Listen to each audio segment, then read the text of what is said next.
Hey there, and welcome to BSing with Y Eagle Y. We're a veteran-run podcast, just hanging out, swapping stories, tossing around wild ideas, and having a good laugh along the way. Pull up a chair, grab you a drink, and join us as we talk about whatever comes to mind and have a blast doing it.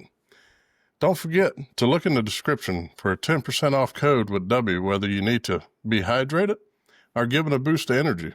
W has the answer. Tonight, we have Chad, which is the singer for Echoes of Thunder. Is a rising force in independent rock, a storm of electrifying riffs, thunderous beats, and raw emotion.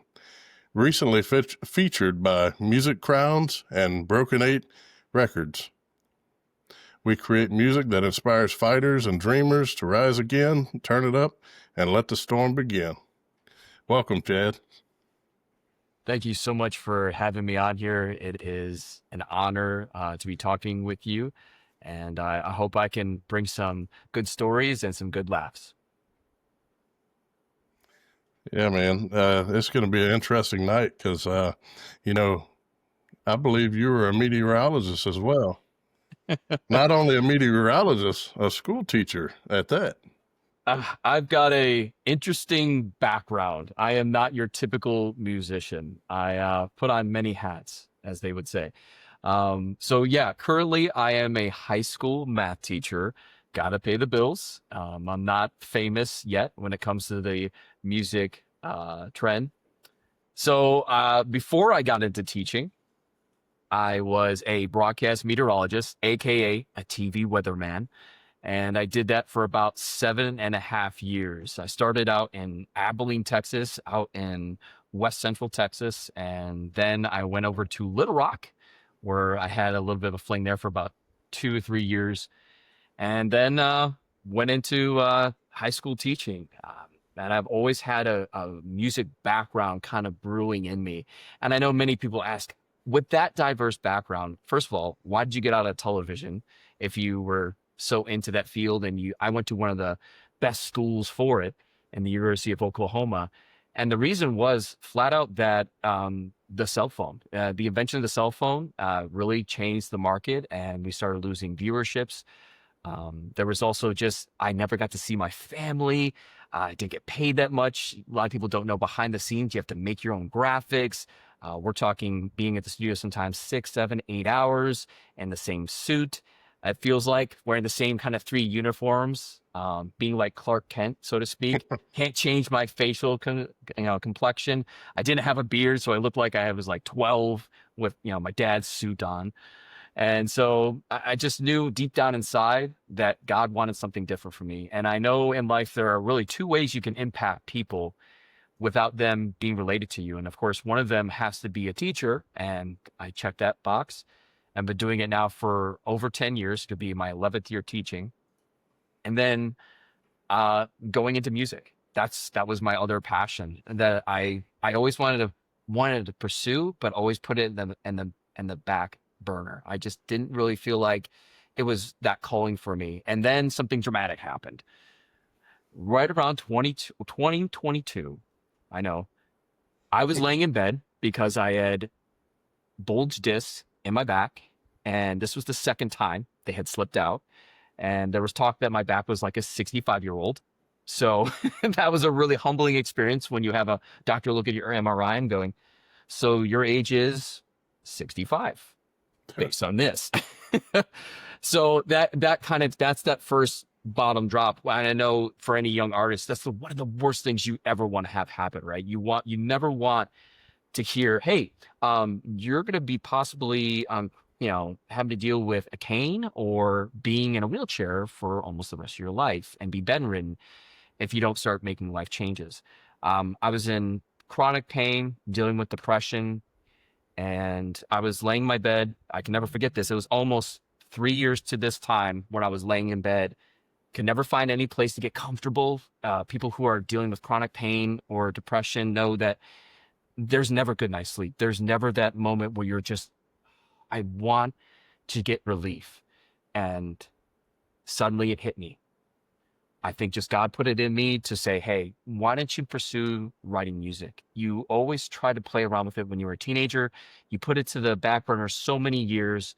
Why not give it a shot? And at that point, if you're in so much pain, you will try almost literally everything, in terms of physical therapy, in terms of, taking prescription drugs. You're trying to do anything to alleviate it. And this was the outlet that started to alleviate the pain. And I started making this music with the help of AI. I don't want to rely on it, but it's the truth. I didn't have a drummer. I didn't have a bassist. I didn't have anybody down the street. Hey, you want to pull some instruments up and you want to play this kind of music? So I played around with the sound. I had the lyrics. I had the idea. I had the beats going, and I made a few songs. I don't know if I'm ever going to release them. I think many artists will say the same thing. They're like, this is terrible. You hear that from so many people, but I was dead set of like hitting delete. I do have a couple of them, but I think I'm only going to keep them to myself unless like dead hard fans are like, I want to hear this, how bad it was. I could reveal that, but I'm going to refrain from that right now. And so I was there and I put up some of the music and I thought they were good. I thought they were pretty good. And I'd work out to these, I think I made like 3 songs. I was really passionate. I've got these 3 songs already made. I'm going to make them. And I worked out to some of them and I mixed it in with, of course, my lovely influence here, AC/DC and Airborne and others.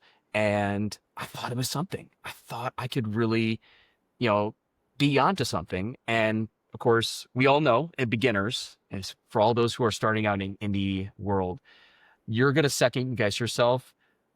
I want to say hundreds of thousands of times, not millions, but I'm not kidding you. Almost every day, perpetually, I'm still kind of thinking, should I put that out there? Should I tweet this? Is this good enough?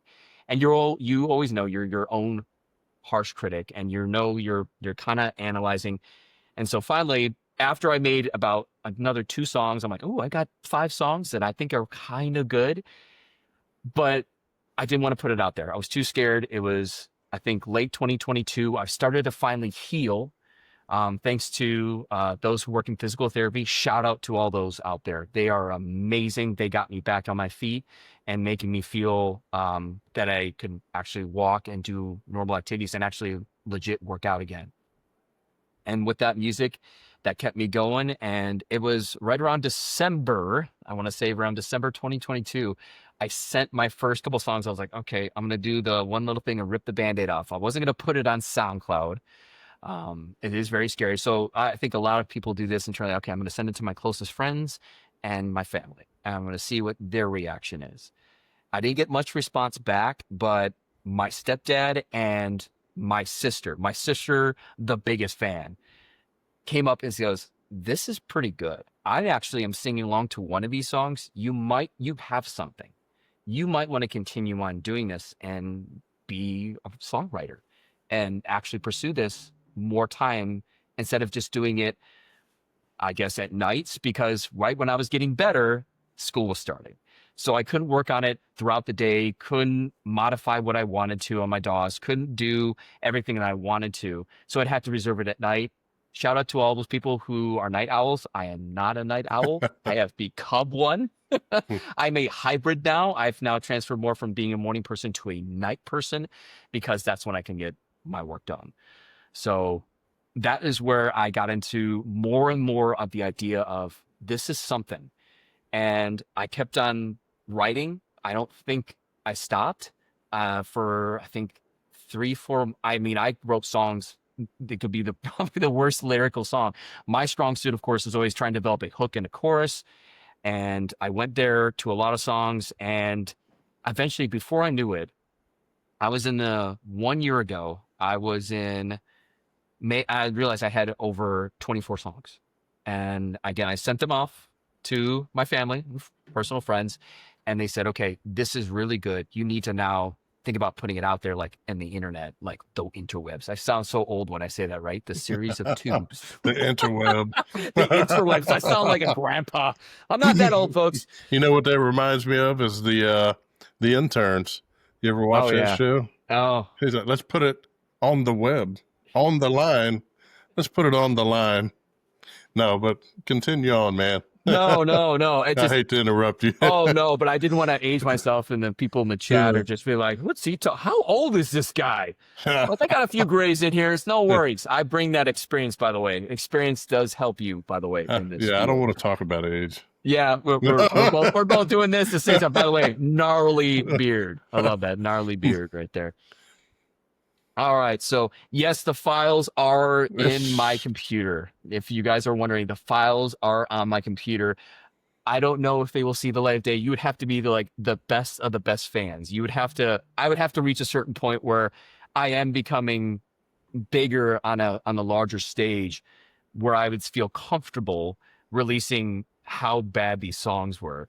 And I'd have to revoice them because I know lyrically they're really a mess, but I'd have to voice over a lot of stuff. But yes, I do have them. And I'm on doing it for more of a mementos. Never get rid of, man. No, Because you're right. You're right. But I'm going to be honest with y'all and everyone out there who's watching this. I'm not gonna lie, about once a week I do think about totally hitting that DEL button. Just hit that delete. Just what's the harm? No one's gonna hear it. No one's gonna hear it. But like I said, it's a memento to look back. If this progress, if this becomes something where Echoes of Thunder is something where people are really putting it into the indie vibe and I'm getting signed. Yeah, I'm going to sit there and go, okay, let's go back to this catalog. Yeah, there's nothing wrong with it. I'm going to put it out there and be very bold and upfront because that's the way I teach too. I am not the person that hides. When you asked to bring me onto this podcast and you were saying, we want everything out there for you to tell. I believe in that wholeheartedly. I believe nothing should be left behind the curtain. Tell the folks what is really going on. And that's what it was. So 1 year ago, I get the confirmation you should really start saying this out. So then comes the interesting note. What do I do from here? I'm going to put it out there. I got to think of a name. Am I going to use my name? As people are looking at me at the chat and they look at my last name, it's hard to pronounce for some people. And so I go, obviously, Chad Garneau, but it just didn't ring. And I know the vibe I wanted to go for was 80s hard rock, in your face, uplifting, empowerment rock music. And I just know that I didn't want to attribute that to a name. So I came up with something that suits more of my broadcast meteorology degree. And also just the fact that, it has a very 80s rock and roll vibe band name. And thunder is what resonates with people rather than the lightning and storms. I didn't want to refer to anything in terms of like rain or any kind of pitter patter and be kind of a downer kind of idea. Echoes of Thunder sounds like it's going to resonate and it's going to continue to be with you for a long time. And that's what my intention is with my music. And so I thought of the band name and then came the branding. Okay, well, we got to make a logo that looks like old school of rock, right? We got to know that the logo has to match your theme of what you're going for. And that I got a lot of inspiration from that movie. I think it was Old School of Rock. And yeah, I think I'm going to be honest, brutally honest, a little bit influenced by Mortal Kombat's Fatality, that font. If you look at my logo, you'll be like, I can see where he's talking about that. And I wanted a little jaggedness to represent, obviously, lightning coming down associated with thunder, which is the sound produced with the light coming down and heating up 10 times the sun, by the way. And then just what you hear and that resonates with you. So, yeah. And so I thought of that branding. Okay, this is the kind of vibe I'm going to go for, this kind of sound.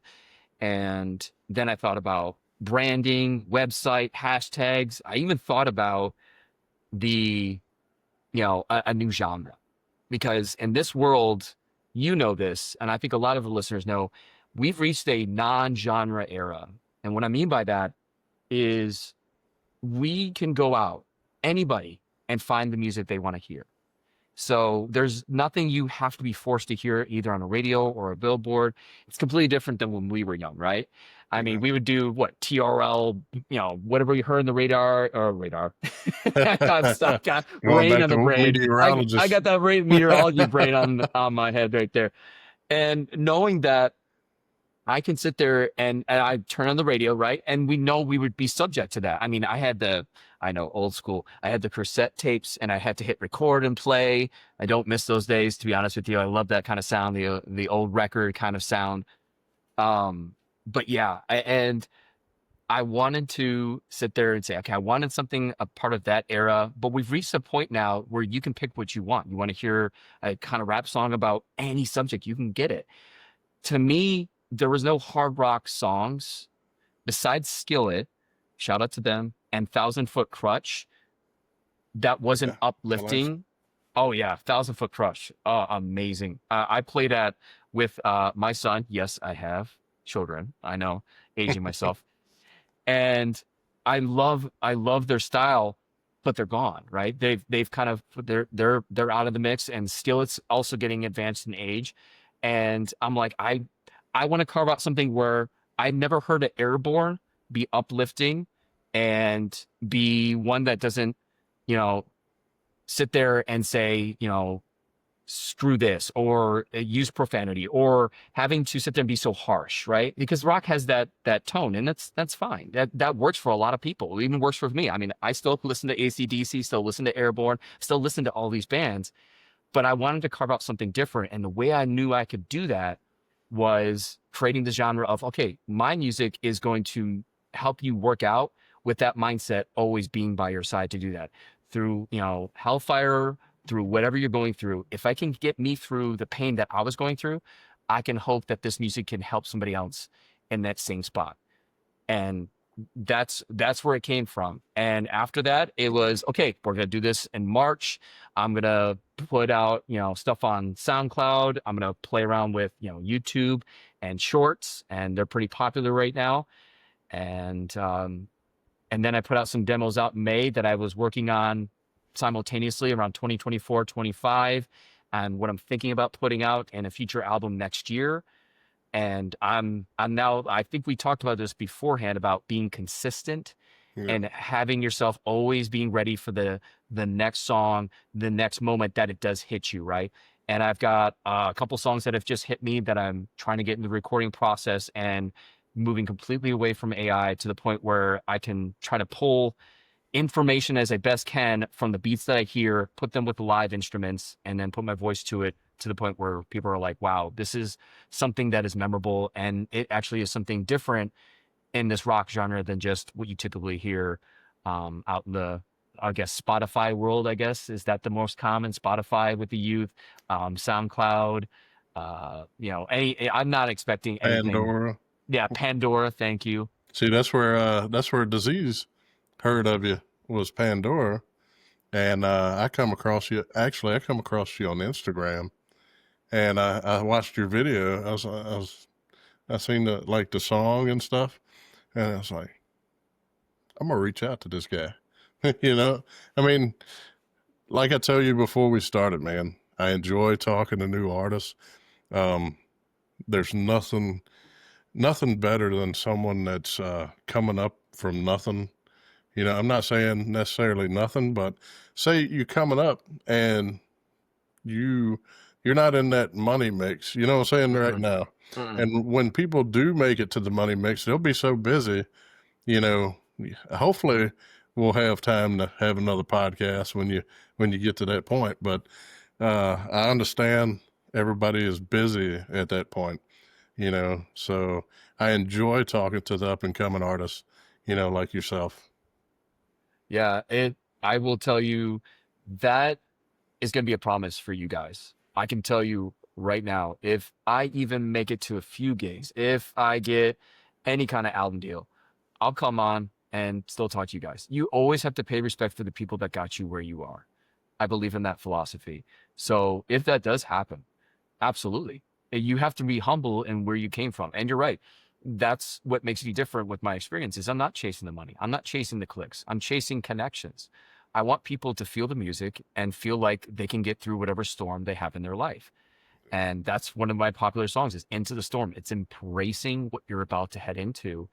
And you just know that there are other people that are along for the ride, because a lot of times we try to isolate ourselves. We try to sit there and put the specific type of music or a virtual chat. I would love in this future, of course, to meet you guys in person, because there's nothing more than a human connection and getting you there. And if I can't be there in person, hopefully I can do it through my music. And you're not that far from us, man. I promise you. When you throw a gig, you let me know, and I'll be there. All right. Well, that sounds great. And again, it goes both ways. And artists need to sit there and pay respect to those as they go on up. And I believe in that wholeheartedly. Yeah, it's one of those things where I feel like I'm playing with house money, as they say, because I've done the opposite. I've gone from a humble background where I've had to work through my life. I got married, I have children, and I think that's it really brings you down to earth. And with the experiences of what goes through having no sleep, having those tough conversations, building on relationships, and not sitting there and falling into the same trope of, well, I'm going to be just an artist. I am going to be just this. I'm like, I tell this to a lot of my students. What if that doesn't work? Who are you now? You're not just an artist. You're a human being. You have other things out there. And I if that's your only thing, if that's what defines you, great. But just know there are other things to you than just being an artist. I know there are diehards out there. They're like, that's all I live for. Okay. But I always tell everyone, always have something to define yourself other than just what you are good at. Because right now, I'm on my third pathway in life. I was TV meteorology guy. I still am teacher guy. And now I'm going into the third thing, which is a musician. And it's still blowing my mind on that. You don't have to be defined by one pathway. You've got many in front of you. You're not defined by one click. You're not defined by one song. You have many, many more experiences to go through in life. I know I do, and you do. And I'm just excited for the ride to come. And that's how I think it should be. Well, I mean, you've mentioned Into the Storm a few times right now. Would you like to play that song for the audience? I don't. Go I'll ahead. bring it up, man. Oh yeah, go ahead. All right.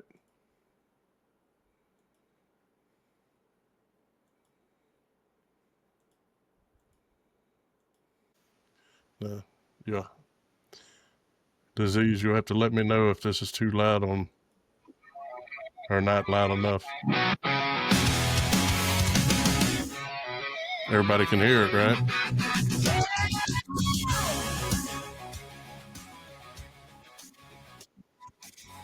Too much?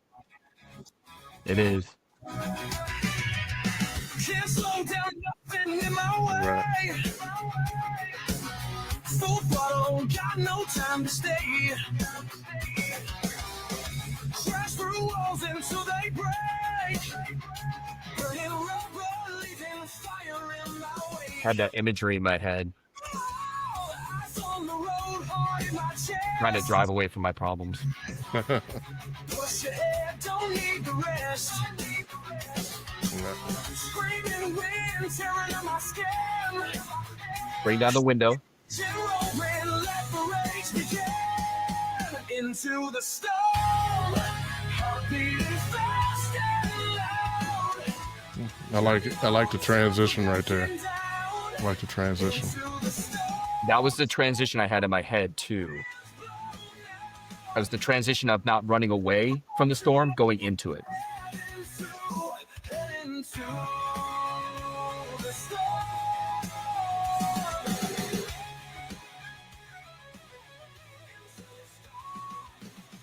Lightning breaks out in the sky. You know what is right. Thinking takes you places unknown. Drive those out as the winds blow into the storm. Heart beating fast and loud. Got no time for backing down. Into the storm. Hold tight as the winds blow now. Don't be for far too long. Just head into. Yeah, that transition really hits me. I knew when I had that hook, I was like, all right, that's the song right there. Keep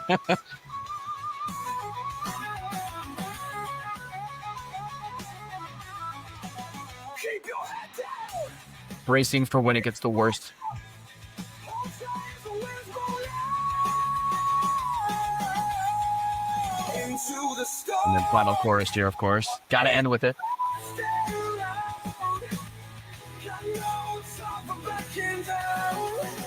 into the storm. Hold tight as the wind Comment on Facebook, sounds fire. Well, thank you very much. heading to the storm.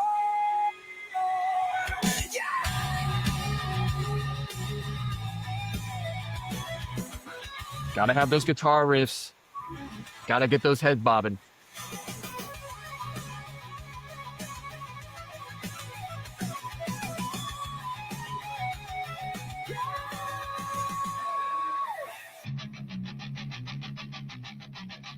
Oh. Oh, my baby. I love that. All my songs, Yeah. of course. It's like hard to pick your favorite, but that was, I I remember, noticed. yeah, that song. Well, many artists will do that, right? On your Oh, show, yeah. I mean, if it hits, then it's going to be put out there. Like, you know, as an artist, when you're feeling it, you've got the chorus, the lyrics start coming. That's always the hardest part for me as a musician, is once I've got the chorus, once I've got the hook, once I've got the guitar riffs, the drums are a little bit easier in terms of AI helping me out with that one, fillers on that. But it's lyrically trying to get some of those verses to match the theme that I'm going for. And like I said, it was in my mindset of feeling like I was driving away and I want to just go away from my problems. And I said, you know what? Turn it and go into it, embrace it. And I went, that's a song right there. And it defines kind of the character that I want to kind of put out there. And that was the first song in the first album I put out there, was that song. And that was the one that my sister said, you need to build on that. That's the one you really need to hit on that one a little bit more, make it public. So, and of course, I did. Heck yeah, man. That was the song that I come across, and I was like, listen to that thing. I looked it up on Spotify, like right Mhm. away, because it was on, Instagram only gives you a portion. Oh, And yeah. so But I'm like, I got yeah. a taste of it. I was like, hold on. That's part of the business, baby, right? If all these artists out there, just a little bit of experience, give them a teaser. That's why we have teasers in movies, y'all. This is what you do on Instagram. They teach you that with TikTok, right? Put the 30 seconds. There's a reason why they want you to kind of promote those, is to put those little feelers out there. So that way you get a bite. And then I try to pull you in with Spotify, SoundCloud, website, and hopefully there's other songs that you go, you know what, this one just as much fire as this other one. Now I need to start following this band. I gotta hear the story. And then I put them to this podcast. And then they're like, oh, now I get really behind the scenes. Because I'm gonna age myself. I used to love pop-up video. Do you remember pop-up video on VH1? VH1, yeah. Oh, that was Man, now you telling some age. VH1, MTV. Look, I was really young. I just like the pop sound. Yeah. Okay, for all those who don't know. So VH1 was a music channel like MTV, and all they did was play music videos. But they had some interesting shows like MTV, and I think one of their biggest ideas was they would play a song, and then they'd tell you so much more kind of like snippets about it as the song was playing. And it's sort of like IMDb with songs, and you got to see it with the music video. And to me, I just like the sound. You would always hear a little popping noise that would come up. And that's where I feel like with podcasts and telling your stories, you can really dive into each song. Any song you throw at me, I go, I got a story to this. And Into the Storm was one of the bedridden songs. And like I said, I walk you through that step in that thought process of turning away from everything in your problems, just wanting to run away. And I'm like, that's what any rock artist would say. It's like, embrace it, or, ignore the pain, or here comes the pain. And let's just, get through it. And I'm like, no, embrace it. It's going to be part of your life. You can't ignore pain, and you got to learn to somehow deal with it. And that was my own internal struggle that I had when I was bedridden, 3 years ago. And that just came out in the song. And that's where all good songs come from. If you hear that, usually besides, your pop songs that are very good and catchy for a reason, there's a science to it. I should know as a teacher. But most deep core songs that resonate with people are those that have the back story to them, and have obviously a nice guitar hook to it as well. that doesn't hurt. But if that's what I think will make the impression, so that's it doesn't shock me because I had the same revelation when I was making this song. I'm like, this is gonna be I think this could be one of my big songs that's gonna really help put me a little bit out there and help promote besides the other ones that I'm making. I'm like, this is the one you're gonna want to premiere in the beginning. You've done an excellent job putting it together, man. Well, thank you. I mean, appreciate it. I've also heard a lot of your other songs because, what I like to do is like when I can have somebody come on the show on my way to work every day, I will run your albums, like each one of your albums. I'm listening to it because I want to listen to every song I can, and that way I have something to talk about. Not only that, it's you get a new fan, Oh yeah. So, Well, yeah, I don't mind any fans for that matter. I don't have any problem with that. Of course any indie artist would say that. But I would say I appreciate you and coming to talk with me and not just sit there and go, well, here's this guy, somebody heard one of my producers, or I stumbled upon a nice Instagram. He's got one or two good songs.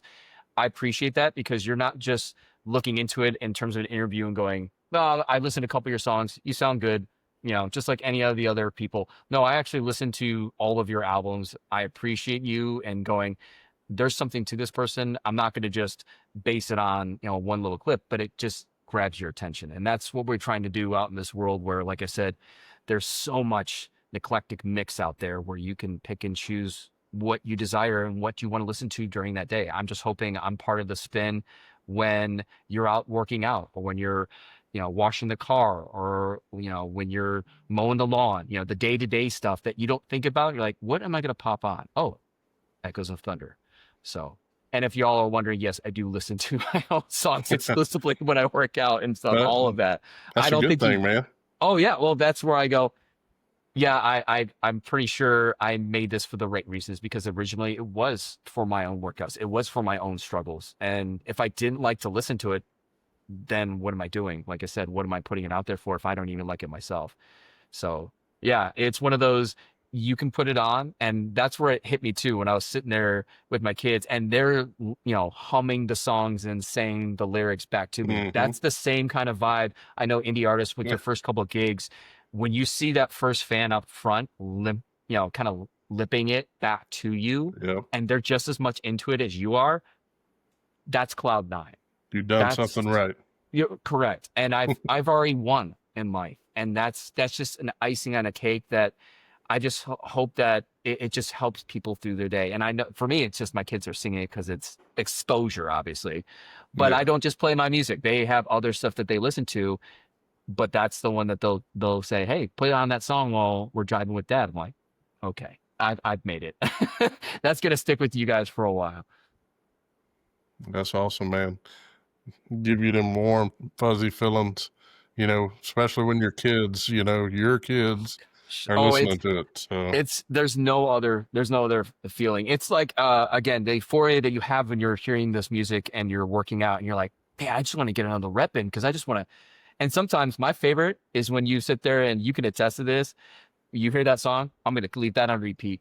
Repeat was that little dial, on your phone. You're like, repeat 1, which is I'm not hearing any other songs. It is just this song straight up. I've done that on a couple of mine, and it's not like it was an accident or what have you. It's a matter of, hey, this is really getting me through whatever I'm feeling. And it's funny because if you listen to my music, it does have a lot of storm themes. It should. It's the branding, right?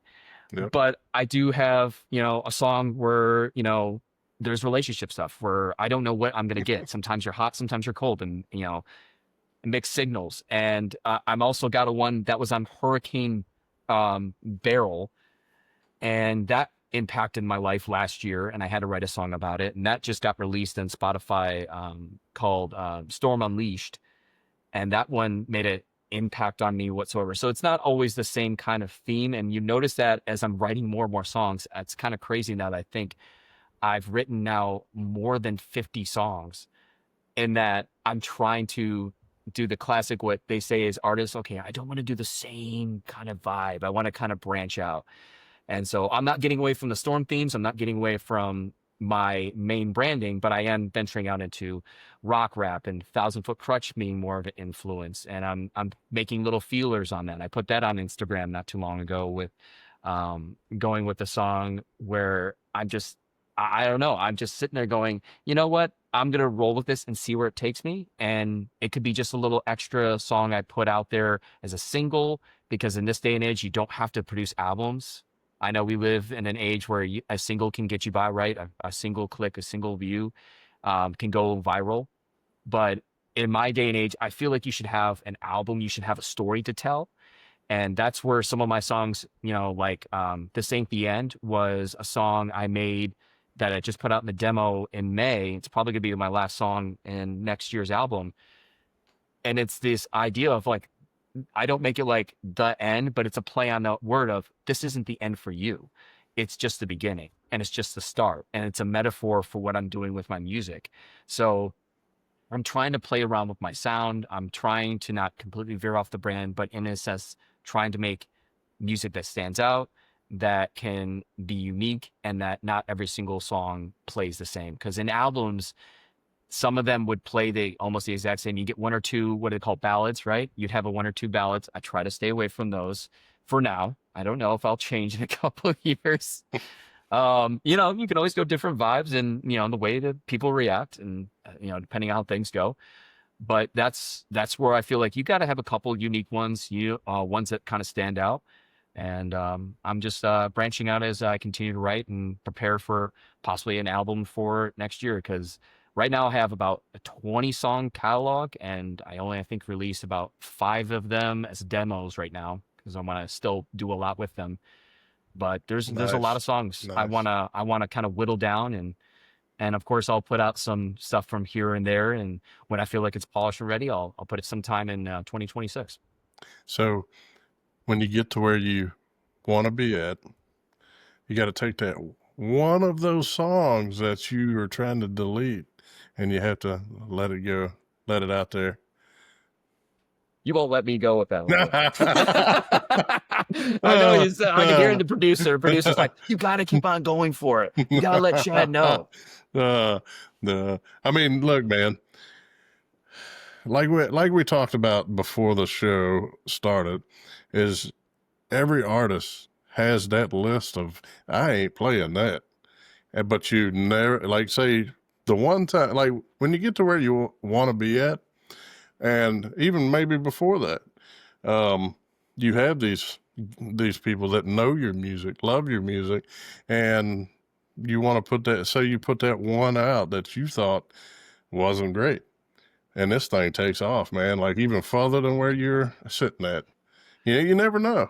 You're right. And I'm always, despite my age and despite my experience, I should put that right, I'm not I'll listen 100%. I think you're right. Yes, I will probably put something out there when the timing is more obviously right. Yeah. I'm more focused on the polished work for the 2026 album. Yeah. But the notion of, well, you have it in a hard drive, I'm not going to probably release that exact version because it's so it's so rough.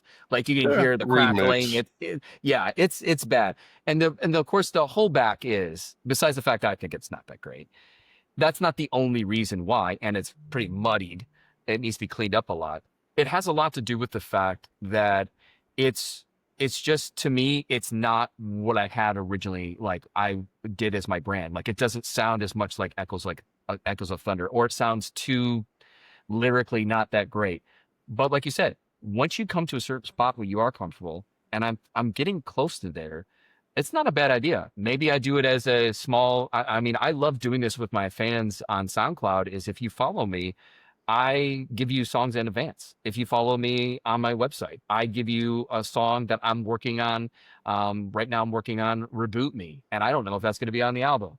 I might release something with it on Instagram this week.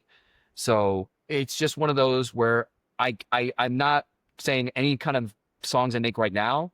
Yeah, I'm probably going to put it out there just to see. Like you said, it's never a bad idea. But one of the first couple ones that I worked out to, I don't, I probably have to lyrically, I might change a few things. I'm not going to change the chorus. I'm not going to change that, but I will have to say when it's not as rough, I'm pretty sure I can put it out there once the polished album is out. Well, I know that I know you're gonna do a remix. I know you are, but you I'm know, already mixing right now. And ar- that's the funny thing about artists. We never stop working now at nighttime and stuff. And I'm always working on stuff. And I'm remixing some of those older songs, and they could be on the album, y'all. But it's the understanding of they're so they're so raw. Like a 13-year-old could have written it. And to be fair, some of these songs were my first ones. They're my first babies, and they're really near and dear to me. But again, if it's what the people want to hear, if people are liking what they hear from me, then I'm an open book. I'm never going to sit there and completely close the book and not reveal any of these songs that I'm working on right now into the future. They'll always get released because, like you said, it could catch something. But to be honest, really the whole goal of this is any of those songs, if they touch you and they make you feel empowered and feel stronger and feel better, then who's it to me, because I'm not signed, I'm not a big artist where I have to worry about copyright, whatever, and putting yourself out there to the point where a studio, they wrote it and they wrote the lyrics and there's ghostwriters and what have you, that it was a song that was really not you that produced it. And to me, I'm an open book. I'm trying to get that out there as polished as I can, hoping that if it helps you get through whatever mess you have in life, then I've accomplished it. Like I said, it's all playing with house money. It's all icing to the cake. I'm just trying to help you along for the journey that is this tough world, because man, it's dark and grim, and I've heard so much of that, and I need something to get me going where it's not always doom and gloom. We have there's time and place. I know I still battle through depression. I know it's okay to acknowledge, but in another case, it's also you need somebody to always whisper or sometimes scream to you lyrically that it's not. You can get through this. Whatever you're getting through, you can be so much better than where you're at. yes, definitely. Uh, we got some comments in the Facebook side. Sure. So it said fire music. Had somebody just come in and he's been playing catch up with all the comments and stuff. So they look forward to another song. So I've got plenty more for you, y'all. It's a constant work in progress as an indie artist. There's a lot that are rough cuts. There's guitar work. There's a song that is going to be likely on the albums. I can't tell you which one's which, but I can tell you the next one is very much on brand. It's very much something I'm putting on the scope of almost Into the Storm, called Cruise Control.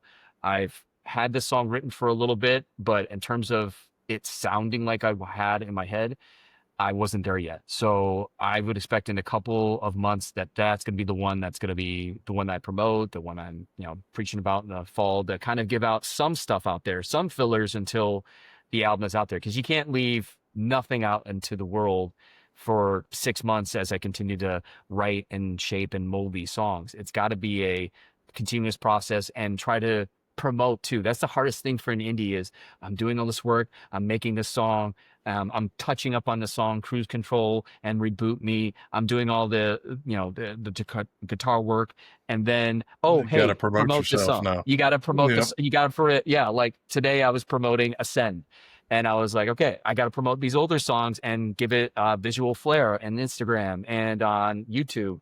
And I haven't gone into the TikTok world yet. I know, forgive me. I've been wavering back and forth with the security, what have you, with TikTok, but that's also on the precipice because I know that hits more of a younger demographic. I don't know how much they will attest to it because it is more, AC/DC, in terms of its sound, not to mention Airborne, the sound is reminiscent of 80s and, early 90s rock.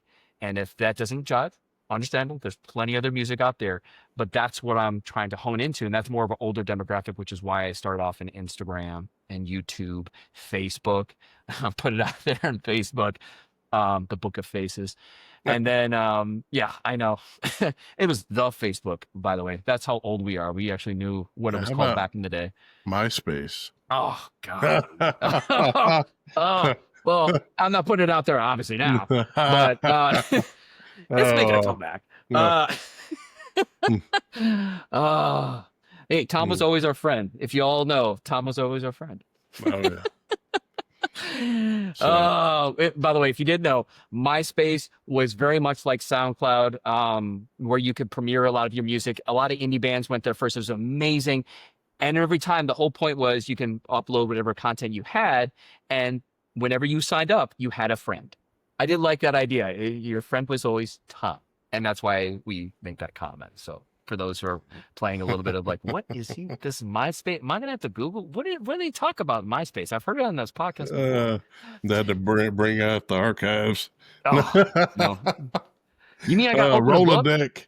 Yeah, that's where I get the rolling of the eyes in my classroom, right? It's the rolling of the eyes, whatever. And if you're wondering, do I promote my music in my classroom? The answer is no. I don't really am sitting there going, you must listen to my music, because I feel like that's kind of biased. I want my students to go, hey, after class, hey, what is your songs? Because I'm into 80s rock. I'm into hard rock. Like, my parents got me into it. So I've gotten a few on that, but I don't sit there and, like, when you come into my classroom, I play music, but typically it's not my music because right now it's not incredibly popular, and it's a genre that is not exactly one that connects with a lot of the youth. We'll say that. Well, I could be wrong, right? I put this on TikTok and then something blows up and I'm like, all right, now I gotta play this song, and be like, oh my gosh, you're the guy that does this song too. I'm like, yeah. But yeah, I will say, yeah. And for the TikTok crowd, whatever, I'm going into there. But in terms of promotion, I want to make sure that people are not feeling like they're being pushed, and I feel like that would be kind of pushing in on that realm. I tell you what, though, you put it out on TikTok, man, you'd be surprised how far it goes. That's like when I promoted the podcast with you, and each person that I go on, I always put the post, like the promo pick, and then I pick your music. So I'll pick one of your songs on TikTok. It's there. All right. And well, hey, so that's a launching point, right? That's you're the one dipping the toe or jumping in before me, like, hey, the water's just fine. Come on in. Yeah. Come on in. Join the crowd. But you'd be surprised, man, how many views you'll get. Yeah. But again, to be honest, I want my music to be heard by people that want to actually listen to it. Like, I'm not doing it for an algorithm purposes, right? I want to get there and make sure that it's not for clicks. It's not for, I just want people to resonate with the music. And like I said, I would put it out there for sure now.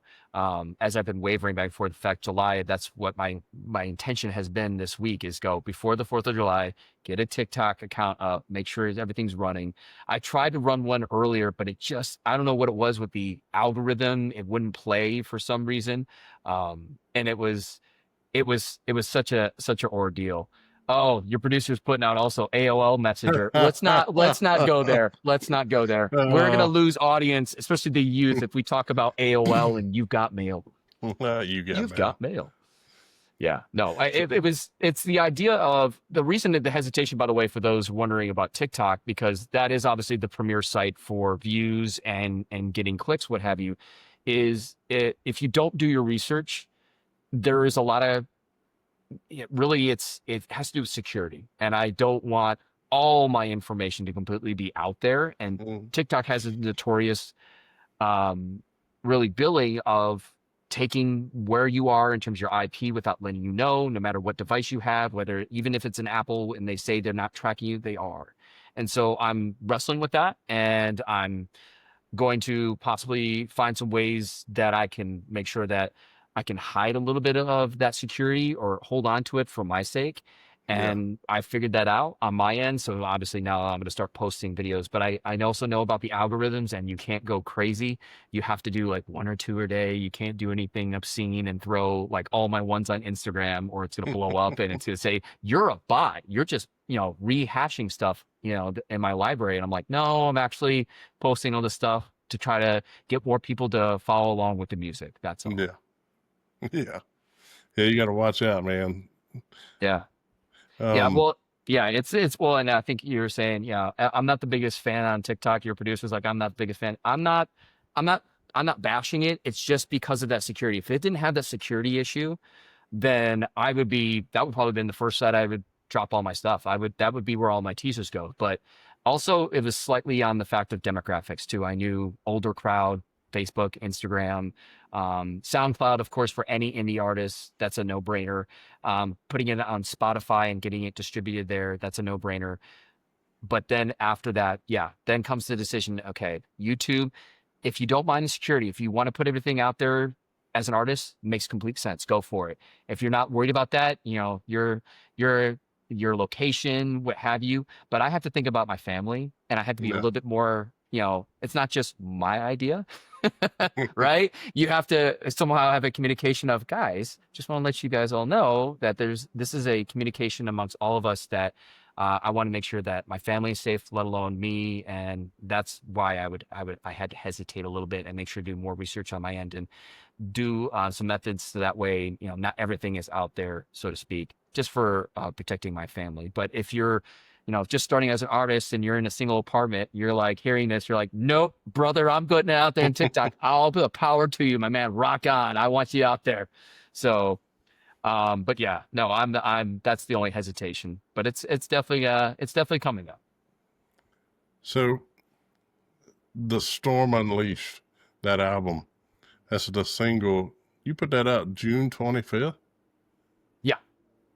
I was Yeah. looking at the date, man. Yep. And then that many songs that get released, it's not immediately that it comes out. And so that one was a hold on to and think about. That didn't make it in my 2 albums. It was really rough. I didn't really necessarily like the hook with my chorus, and just deep dive into it as you mentioned it. That is the latest one that's on SoundCloud, and that's on going up on Spotify. And the reason, again, that you hold back on this as artists is because it didn't quite need to cut. There was other songs I felt like were more noteworthy. How Far I'll Go was just a banger for me, and it got a lot of views and clicks on SoundCloud, and got a lot of clicks. I think it was also on Instagram with its short reel. I got other responses that were way more positive than I got from Storm Unleashed. Plus, I kind of played it out on a few of my fans, and they were like, yeah, this isn't the best, so to speak. And I listened to them, and I go, okay, I understand. They definitely like the beginning of the song, but toward the chorus and toward the end, they're like, it's a little short. It's not that, it's not as much catchy as the other ones. It's about really a storm itself, or the power of a storm. It doesn't really talk about motivating you. Mm-hmm. So that's where it just got released. I'm like, well, yeah, but it's been in a hard drive for a while, and I've had to mix it a little bit, try to tune it. And like I said, I've got to put something out there, because I really didn't have much in June. Probably not going to have that much in August. I'm hoping later in the fall, I've got some other stuff where I'll put out, maybe, like I said, Cruise Control. Maybe I'll pull out Reboot Me, and some other songs that may not necessarily be the one on the precipice to be on the album. And if, like I said, if they do hit, then I'm like, okay, that's just a confirmation. Put those on the album, because there is a story to be told with this one. And it's really just, again, it's not so much like Into the Storm where you're like, I'm embracing it. It's more, there's no way you're going to turn back from it. You've made a path now. There's no going back. You've got to really put yourself in there. That's kind of the theme I'm putting myself in for this album. So if it meets it, if it makes a lot of clicks and views, it's all going in, brother. If not, then it will come out at a much later date.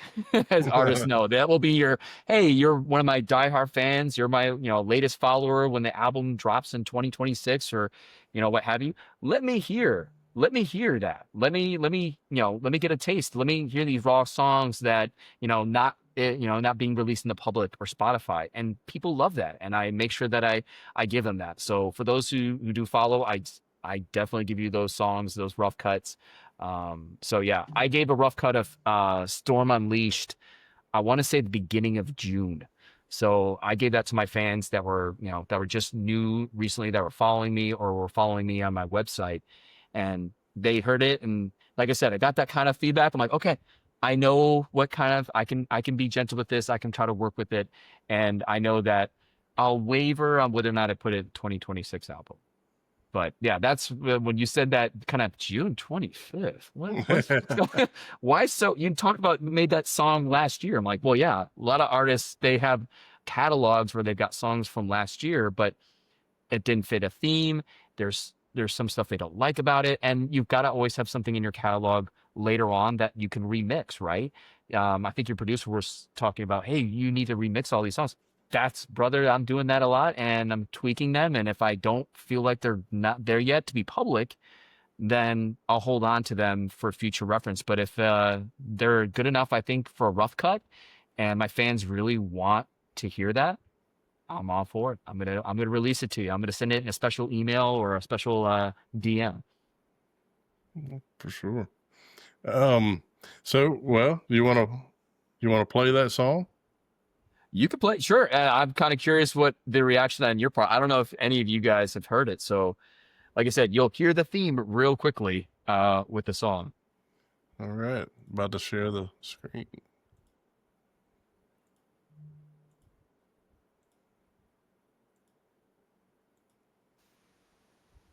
All right, guys. Storm Unleashed.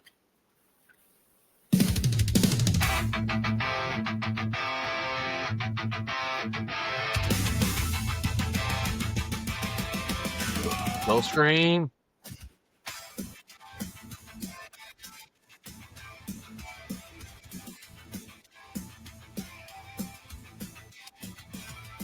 Sky turning black now, funnels creep. Winds howl like demons, nothing's asleep. Pressure builds up, ready to combust. Storms a monster, fueled by dust. Oh, I love the hook though. Here we go. Calling of the storm, hear it loud for all to hear. Hear the calling of the storm, hear it loud for all to hear. Fear it now, the power unleashed. Debated on putting storm or power. I just went with power. Trees bending low, roots rip apart. Visual. Rivers overflow, flood from the start. Wrath of the heavens tearing through. Power unmatched, storm's wild debut. Hit that chorus again. The calling of the storm, hear it loud for all to hear. Hear the calling of the storm, hear it loud for Nice all to kick. There we hear. go. Fear it now, the power unleashed. The power unleashed. Gotta have that riff. There we go. Hear the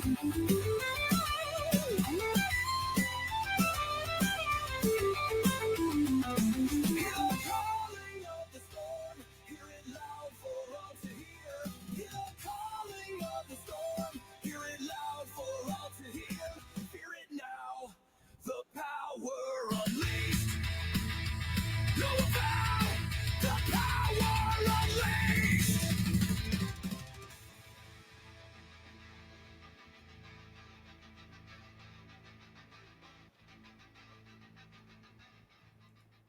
Oh yeah. Oh man, flashbacks. Last year, Hurricane Barrel. Kind of give you the visuals of what's going on, what I saw, and then obviously commenting on how powerful storms can be, matching the theme of the band. But what really was interesting there is you heard it was the debate that I had when making the song, because this song's called Storm Unleashed, but I say power because I wanted to more get and resonate with people that were working out, people that were listening to the song, and focus on the fury of it. And they can get the storm imagery, obviously, from the lyrics itself, and getting it from the chorus saying, hear the calling of the storm. So, Comment said, badass, dude. thank you, man. Rock on. Whatever music gets you going. And yeah, that was definitely your storm. As much storm theme as you're going to get in my music. You will hear that. If you hear more, you will hear that throughout some of the lyrics, you'll hear mentioning of shadows and demons and the inner workings, but also you'll hear a lot of storm references, rain coming down, a lot of times referencing to thunder itself, right? So yeah, it's one of those kind of things where lyrically, that was the one I will tell you. I cannot tell you how many times. It must have been over 100 times, I think, hitting record, getting off of that, going, let me say Storm Unleash. No, that doesn't feel right. And then say Power, and that just was more fire for me. That was just, again, eventually it was a toying back and forth. And that one, oh man, I was gonna almost do a coin flip. Being honest, I woke up one day, I'm like, I'm just gonna flip a coin. Just make that thing, figure out what I'm gonna do lyrically. And then I was like, you know what? That's it. I'll pray about it. Let higher power, something hit me, like a sign, like when you're driving, right? When you're driving around, you're looking for something that kind of tells you. And I don't know what it was. It was me working out, and it wasn't that song. And I was like, you know what? Just power. That's more resonating. That's more, that's what's going to be, that's what you're more in awe of. It's not in the awe so much. Yes, it is, of how masterful it looks and how ominous that storm is. It's also the amount of power. That's what brought me in to the meteorology field. That's what brought me in to thinking I was going to be a TV weather guy and telling you what the weather was going to be. Mostly cloudy skies and thunderstorms late into the day. And then you'll have temperatures fall only into the upper 70s. And then it goes and gets hot again into the 90s. You know this whole deal, right? Being in Louisiana and me being in Texas, the same weather every single time, generally in the summer. And that got me, and that was always the playing in my mind was, okay, we're going to get off the weather thing and more resonate with people. They're more resonating with the power and not just how ominous the storm is. I'll talk about that obviously lyrically. I do in the beginning of how generally the most powerful storms, by the way, if you didn't know this, it's not how much they lift up, it's how much they spin. If they can spin, they can separate the cold and warm air efficiently to the point where it can continue to stay longer and be up for several hours. And this is where we get our supercell thunderstorms. By the way, that was a title I was thinking of, the band Supercell, but that was too much on the nose meteorology, right? That's too, that's like nerdy stuff. Like that, you could tell, like that's a teacher, you know what I mean? Like that just didn't hit like 80s vibe. I could see you shaking your head. And so I obviously I got away from that. But yeah, that's the whole spiel on that song. Little pop-up video, right? For that song. Echoes of Thunder. I think you've done good with that. Oh, thank you. So, it's definitely something that, again, took a lot of thought through. It wasn't something, and that's what bands do, right? They have that conversation. Luckily for me, right now I'm solo. I'm in the recruitment stage, right? If you're in North Houston and you're like, I really like the vibe of this, I want to play it.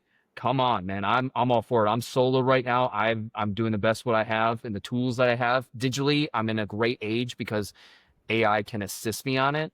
I'm trying to get as much as away as I want to be. And again, putting it out there that if people like it, then let's go. But the other side of it is they're also human beings. They also have lives. Do they want to make that investment in that time? And it's completely up to you. But it's full of energy. It's fun stuff to play with. That's what I love about my kind of music is the intensity.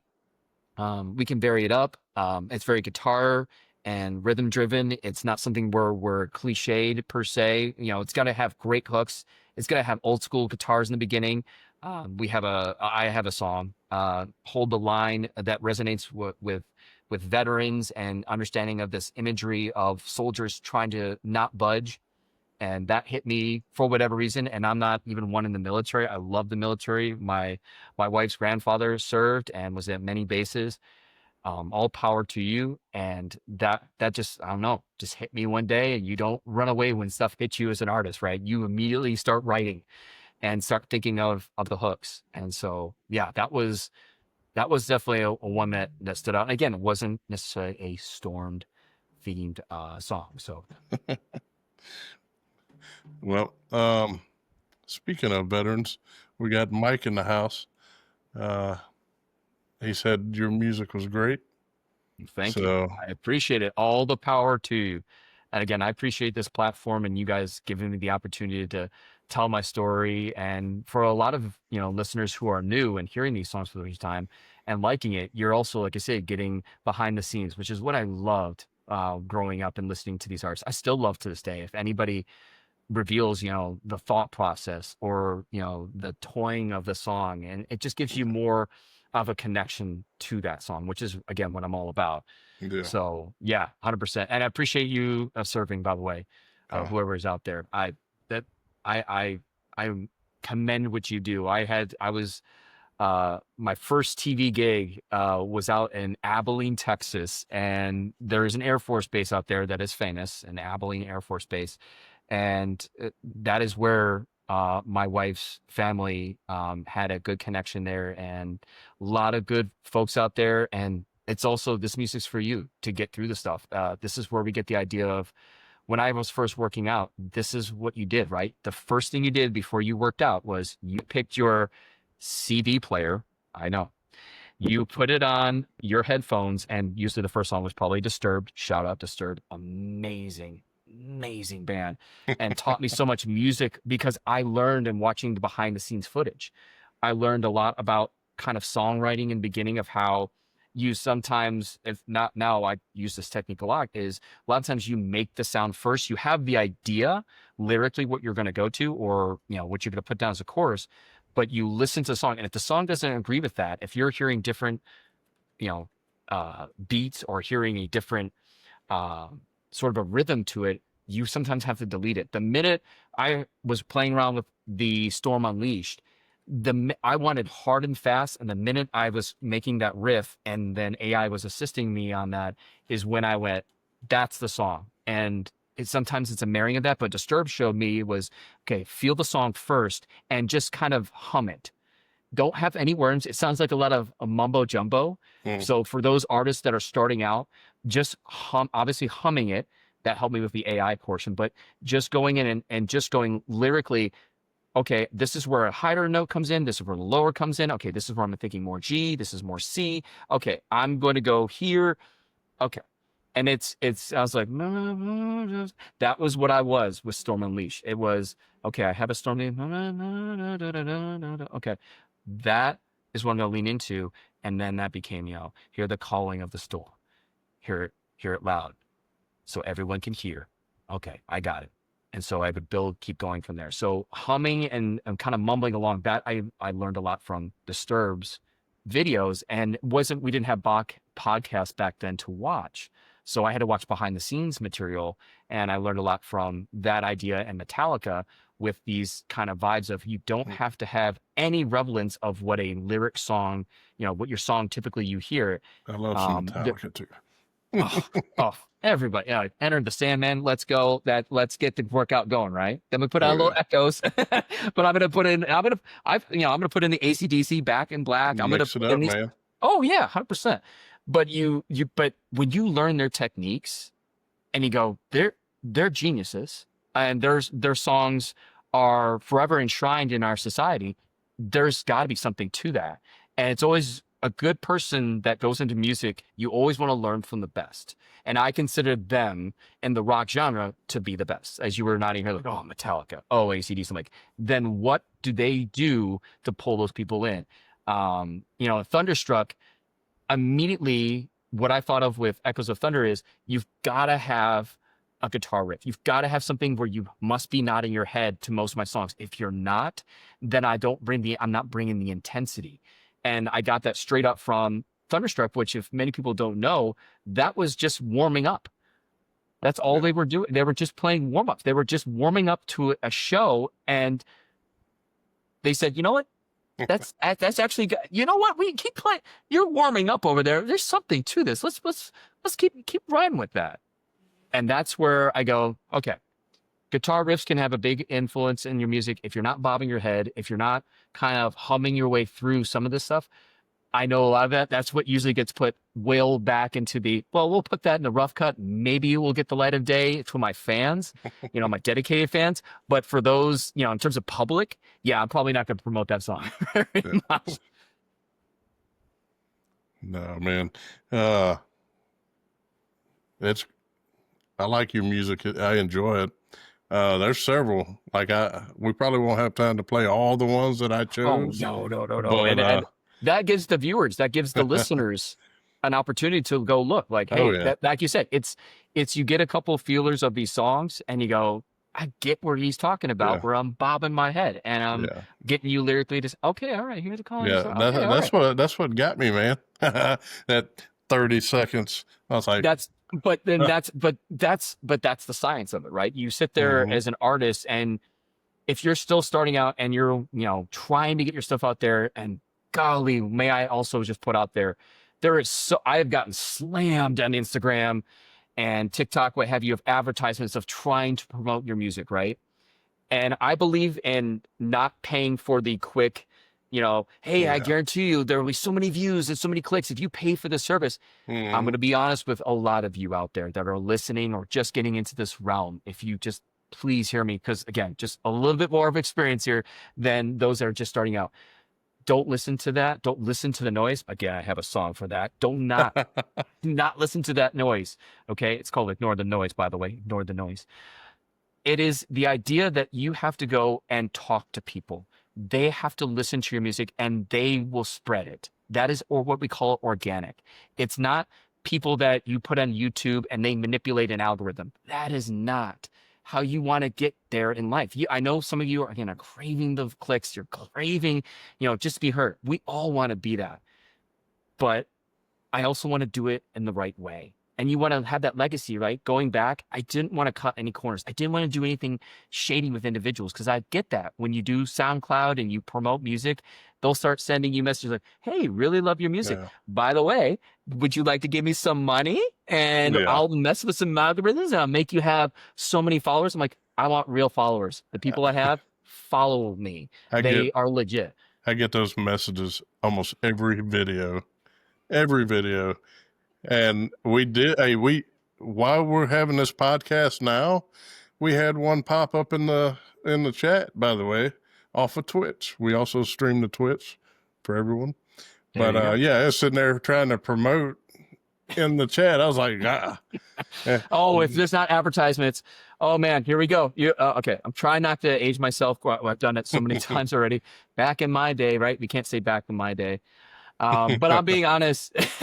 There was a time. I will always say, that's what I say in my class. There was a time where YouTube didn't have advertisements and you didn't have to plead or pitch out money to people that were scam artists and trying to just get you to get by. If it sounds too good to be true, it likely is. and it was So a lot easier Oh yeah. for yeah, you, I- like for a creator. It was a lot easier for a creator back in the Mhm. day. Sorry, Oh no, when you're dinosaurs good. roamed the earth. Oh yeah.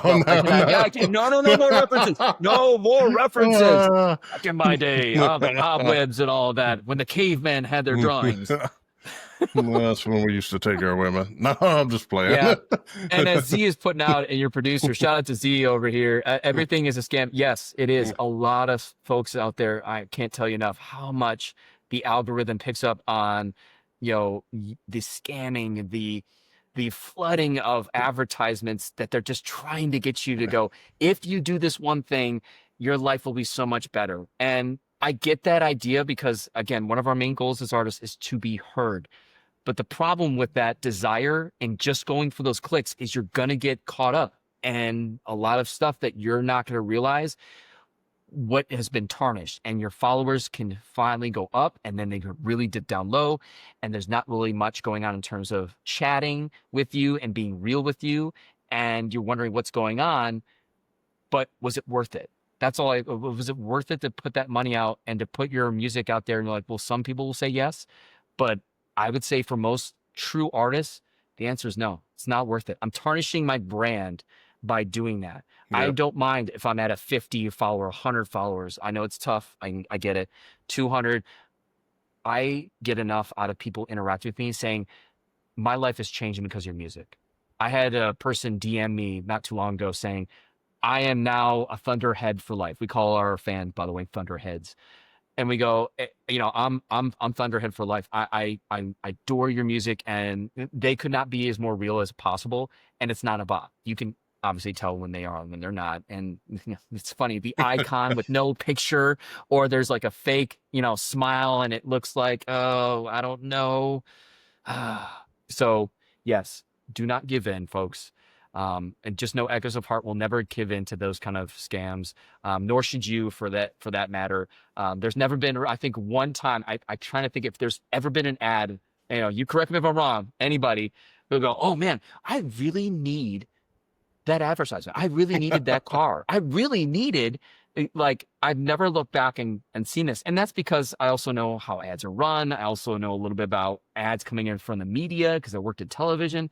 And a lot of it is scams, and they're trying to play with you. And I don't like to do that to people. I always hated commercial breaks. I could do television and interviews for hours because I wanted to prolong it and not be interrupted.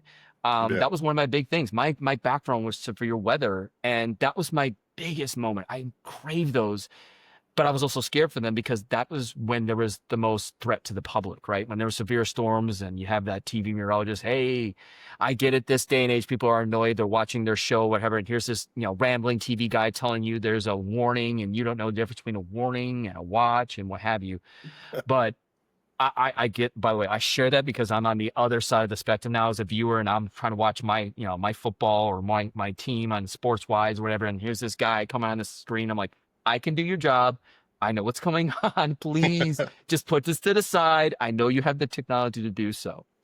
But yeah, it was, when it came to the weather stuff, I get that. And it's the same kind of notion of me going on and going, I just don't want people to see advertisements. I don't want to annoy them.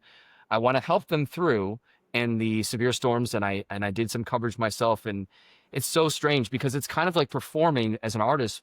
You don't think about going to the restroom. You don't think about drinking a swig of water. Notice throughout this whole interview, we're pushing to an hour 15 and not one swig. I'm totally, entrenched, enthralled by it. I want to more and more of it. I just want to supply whatever I can to people and help them where they're at.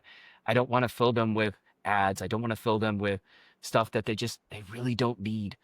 So little spouting off. Sorry, we had to go. I had to get that out there with the advertisements. Z comments really put me over the edge. He goes, everything is scam. Like, amen, brother. Amen. Yeah, man. God, they're everywhere. Scam. Well, I get constant scams. Well, and now think about going to the movies to go see what the latest Superman, and I'm like, I don't. So I try to time it out, y'all. I don't know. Side note here, as a frontman and music and stuff. Yes, we do have lives and stuff. Obviously, I try to plan out my life beforehand to I feel like set that up so that way I didn't have to have everything in my music. In terms of it making or breaking me. But as I go to the movies and stuff, like I try to time out. I don't know about y'all. You can correct me if I'm wrong. 15, 20 minutes after the initial showing time. Is anybody else with me on that one? Or, what I mean? Because there's going to be, 5 trailers that you already seen. By the way, thanks to YouTube, and they're advertising it because they're putting some of those trailers on there. But then there's the food, the trivia stuff, which I did kind of love. Back in the day, they used to have trivias with a lot of the times you walk in the theater before the trailers. But nowadays you walk in and there's just blitz of advertisement. I'm like, oh, I get it on my phone. I get it on the screen. I'm like, can I just have a moment where it's just straight up stuff? And I'm waiting for that day. I hope it never comes because I'm getting it, on the Amazon stuff, whatever. They'll play it right in the middle of your show. Like you're in the middle of the show and then here comes an advertisement. I'm like, come on, man. I'm not paying this extra whatever money to just get rid of some of these more advertisements. Ugh. But yeah, so little diversion though. Hey, we're here about the real talk. But yes, I think we could all agree that it's flooding the market. Even for artists, we are getting flooded with material and it's not right. And obviously don't cave into them. So for those of y'all that are just coming in, Chad was a meteorologist, and he's also a school teacher now, on top of making music. Yeah, I feel like I'm living a double life, right? Like Clark Kent, as I'm saying. I used to wear the suits and all that, and have to now come back here late at night to work on songs and promotion and think about it because every single day it's okay. I'm going to promote this song. I'm going to work on this material. I always have a kind of a set schedule in my head. But yes, I did work in television for 7.5 years. I was in Abilene, Texas, and then I was in Little Rock, Arkansas. for a Fox affiliate and then an ABC affiliate. The affiliates, by the way, have no influence whatsoever. I know people always want to say, like, did they tell you what to say on the air? No. What we did is we met up and I told them what was going on the weather. And more than half the time is it's going to be sunny with a slight chance of storms. And here's the temperature. That's it. And of course, being around this area in Southeast Texas, we now, of course, the only time you should really be turning on any kind of television to watch the news for weather purposes is if a hurricane's coming. That's true for Louisiana, right? It could change any moment. Well, there's a lot of stuff. I don't want to go off on a diversion of, weather stuff and meteorology, but there's a reason. It did get me though, when you can do this on a green screen and point to exactly where you're talking about. I'm like, how are they doing that? It's funny because it's a skill you learn on the job in college. And like I was petrified because I barely had, also fun fact, we had no green screens that much, over 10, 15 years ago. There was not everybody had green screens like they do in this day and age. And they didn't know how to coordinate. It was very awkward. I had to learn how to, by the way, I just want to let you also know, you never want to turn your back to an audience. This is why streaming services and podcasts are so successful, is because usually you're looking toward the viewer. Mm-hmm. So when we were on television, one of the tricks of the trade is you had to look and pretend that you were looking and pointing what you were obviously looking at, but we had no clue. And it's one of the tricks of the trades that you learn down the road. And we don't rehearse. Good meteorologists are all impromptu. There's no teleprompter that I follow. And we went right through that, and we would tell the stories on each sort of PowerPoint slides, because that's what they were. They were glorified PowerPoint slides, basically the program that we had, and we'd show them to the public. And we would continue to turn our heads and we look at a television to the side and kind of make out what we're pointing to, but we were faking it the whole time. You just got really good at it to the point where like, I know where this city is. I know where this storm is. Mm-hmm. I can kind of already make that kind of the decipher of all that just by the angle of the screen and me looking back and forth. This is, again, also why we don't use teleprompters, is because we have to constantly look back and forth. And if we're trying to look for words and come back, we're going to lose our place. Yeah. So many of them are impromptu, which has definitely helped me in the teaching field, and also has helped me as a musician to be on the fly and be willing to change and not be so steadfast in what you're going through. And it helps me with interviews. It helps me so much. I take a lot of my expertise in public relations and putting my music out there to a lot of my media background, and trying to customize myself to some of the newer formats, like I said, TikTok. But the idea of how to put stuff out there, when to put stuff out there, how to say it, how to present yourself out there, that takes sometimes years of training for artists, and trying to prevent saying, trying to do run-on sentences where you're like, buddy, I hate to say it to you, not good storytelling. You need to work on it a little bit, and that's okay. You need to add emotion to it. You need to be okay with that. And like I said, revealing yourself out there and not be, I don't know, so rehearsed, right? And you've had a lot of good artists on the show where they're being completely honest, and you can tell there's no talking points. There's no, stuff, side on their screens. If you had my screen open, I'd have like 2 or 3 tabs. I know, taboo on the young side, where they have 20. So it's one of those, it's really helped me out in this format to do interviews, to help stress where you sound sort of scripted, but you have certain talking points, but you don't reiterate it. You don't sit there and go, oh, he's clearly reading for a script. He's clearly looking at the lower left-hand side to read off something. Like, I'm not. That's just my natural tendency. So, and I know you're looking at several screens yourself. Yeah. So, and looking at several tabs in the chats. Commend you, by the way. It's never easy, because they had that when I was in media. They would always put that, what do they call an IFB, an earpiece, and they would talk the whole time. So I've also had to learn how to talk while somebody else is talking in your ear. That's a whole new level of skill. Yeah, like my peripheral goes off. Mm-hmm. I can see something, and flashing. I can see it in your eyes. I'm like, you're trained. You know what you're doing. This is not your first rodeo. That's awesome, and I can see it. And I'm commending you, brother, because you're doing a fantastic job, and you're paying attention. You're nodding. You're with me on it. You're not just going, and there's this one chat. Okay, yeah, keep talking. I've practiced because watching multiple screens, also, I've, especially with my kids and stuff like that, I've learned to be able to listen to multiple conversations. It's weird. It's weird, It but I is. can, multitask is something I've been able to do, you know, um, is I can sit here and I can type while I'm sitting here and, having a conversation to you. And, it takes time to do this. And maybe later down the road, I'll have it set up to where, my full focus is on the individual, on the podcast, and Mhm. I'll have someone, responding to all the comments and, popping them up Yeah. as you can see, Mhm. so, yeah, Yeah. improvement. There's rooms for Oh yeah. improvement. So, There's the glory days ahead of us, right? Both of oh us yeah, as we're going through, and the life experiences have gotten us ready for these kind of moments.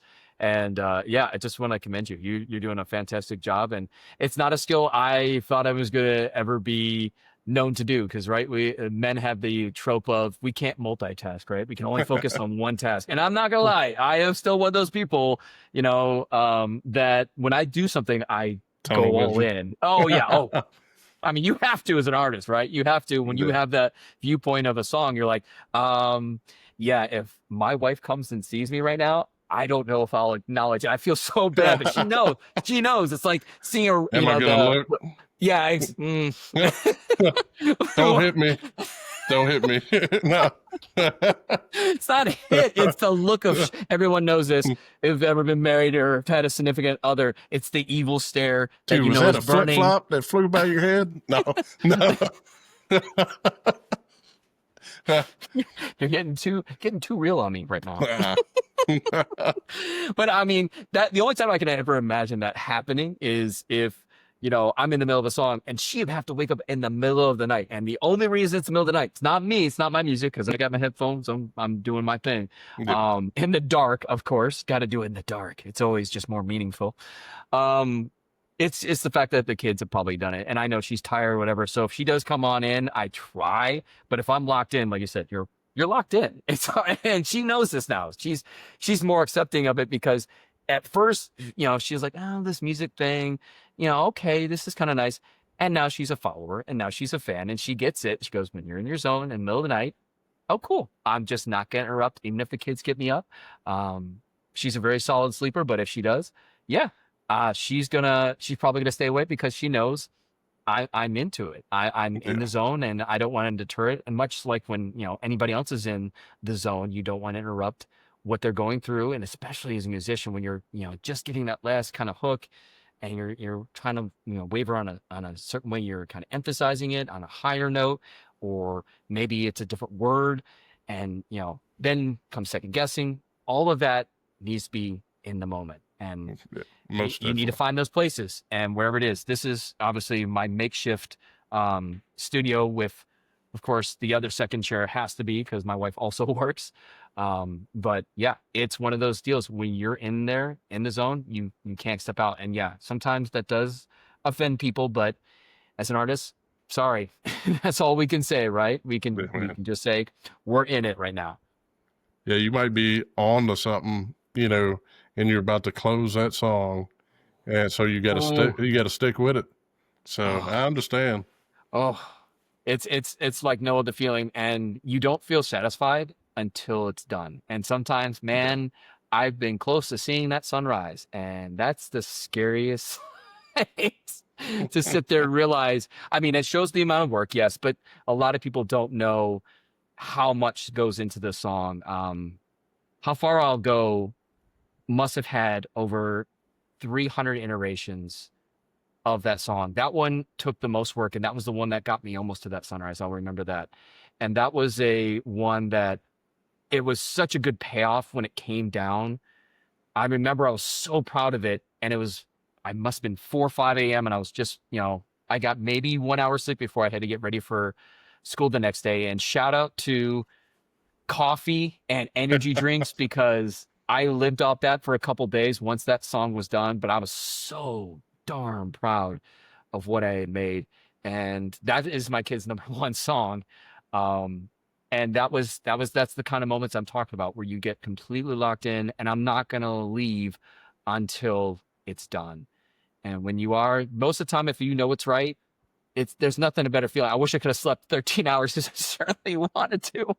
I don't know how much work I got done songwriting wise the following day. I think that day was more of a, I might plan something for Instagram later on to post.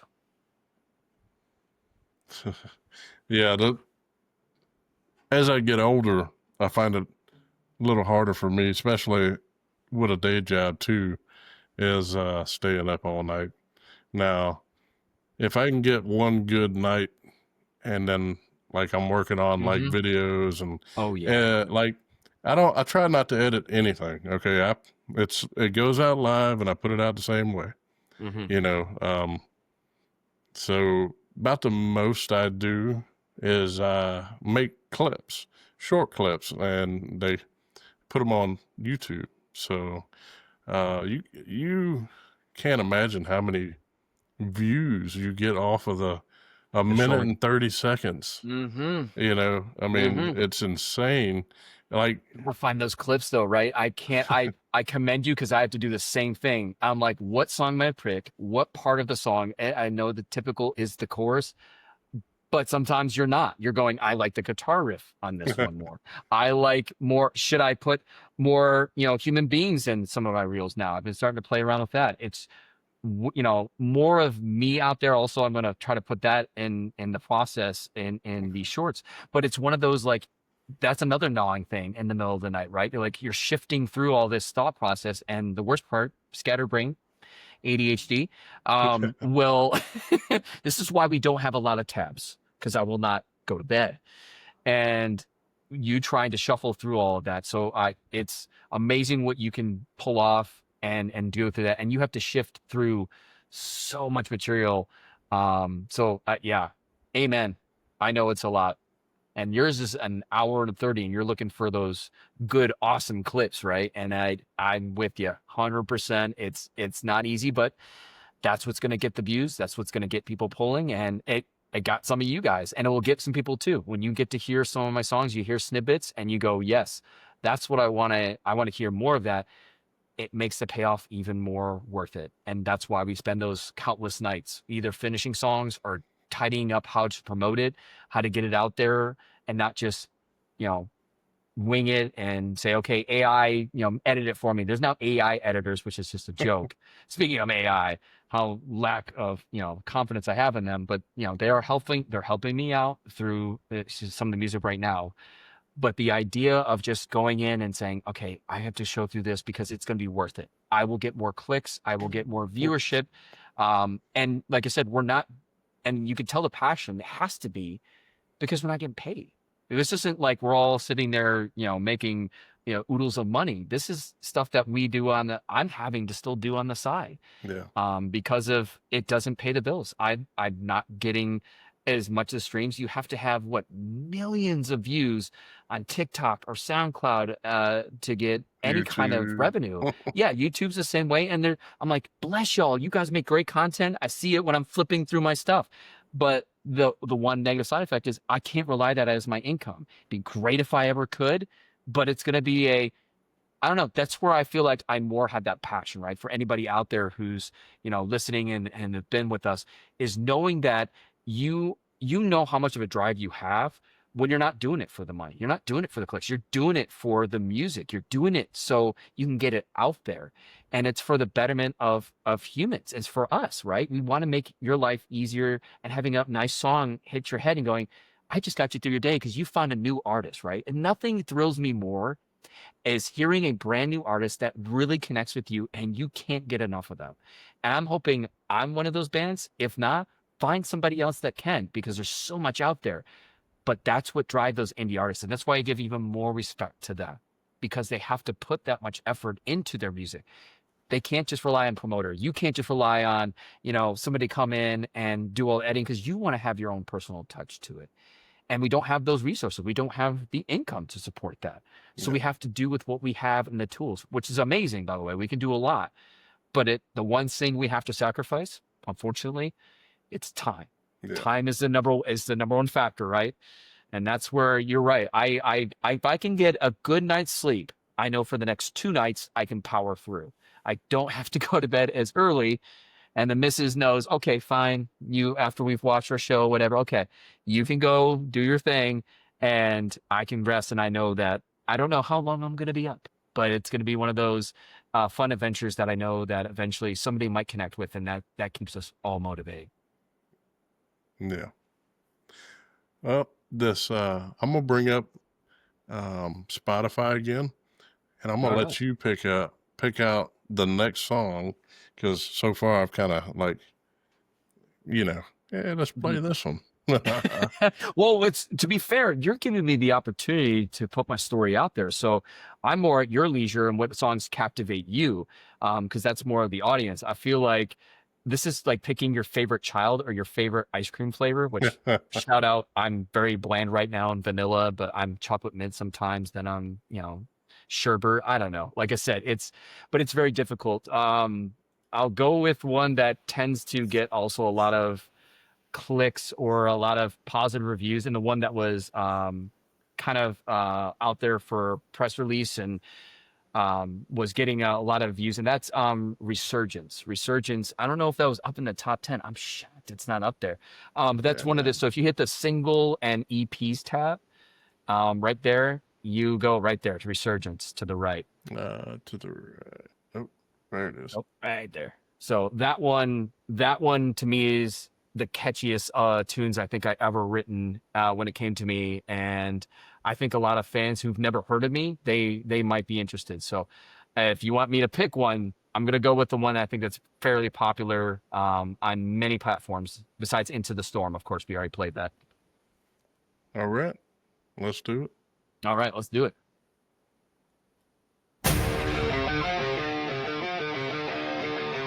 A lot of shine down right here.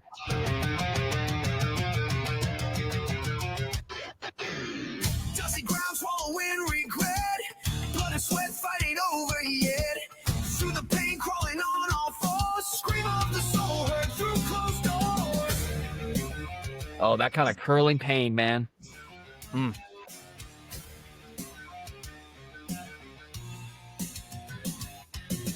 Shadow deep, darkness closing in.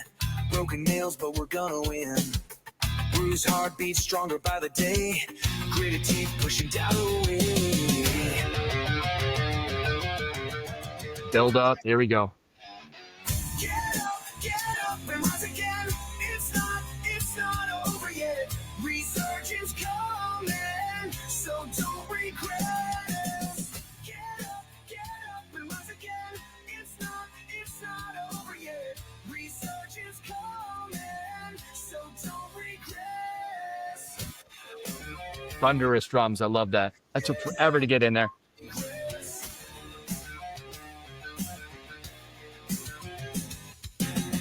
Pushing harder cause we want it more. Battling demons to end all wars. Thoughts kicking loud and wide. Not gonna make it cause the wave's too high. Oh yeah, self-doubt. Get up and rise again. It's not over yet. Resurgence coming, so don't regret. Get up and rise again. It's not over yet. Resurgence coming, so don't regret. Yeah, don't Oh regret. yeah. Get up and rise again. Get up and rise again. The war ain't over, it just begun. Oh, hit it now.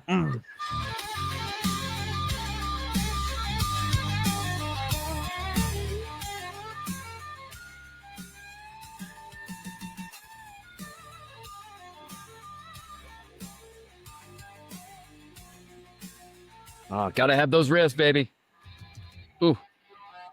Get up and rise again. It's not over yet. Resurgence coming, so don't regress. Get up and rise again. It's not over yet. Resurgence coming, so don't regress. Yeah, don't regress.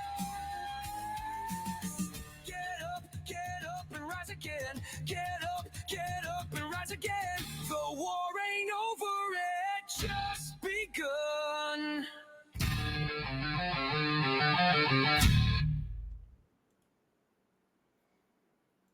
Heck yeah, man.